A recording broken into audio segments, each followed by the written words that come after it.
छत्रपती शिवाजी महाराज की जय भवानी, जय शिवाजी।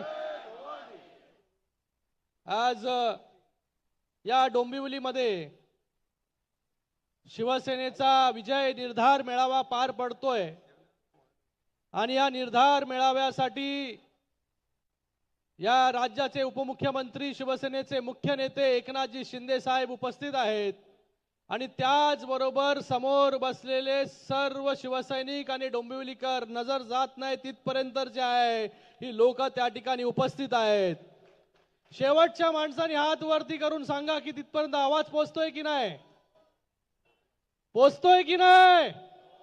आवाज आला नाही मला, पोहोचतोय की नाही? आणि आताच ज्यांचं दमदार भाषण झालं असे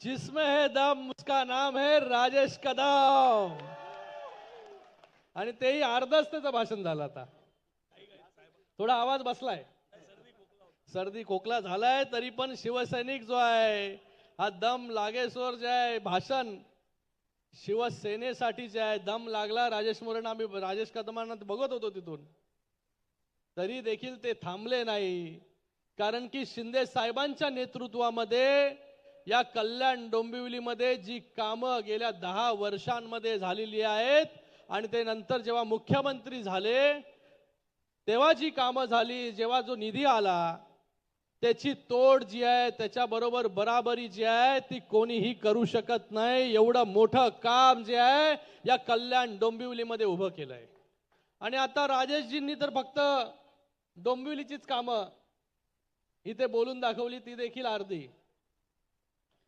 हा जो कल्याण डोंबिवली मतदारसंघ आहे, हा कल्याण डोंबिवली मतदारसंघ नेहमी युतीला मानणारा, युतीला निवडून देणारा मतदारसंघ आहे, शिवसेनेला निवडून देणारा मतदारसंघ आहे, नेहमी शिवसेनेवर भरभरून प्रेम करणारा हा मतदारसंघ आहे।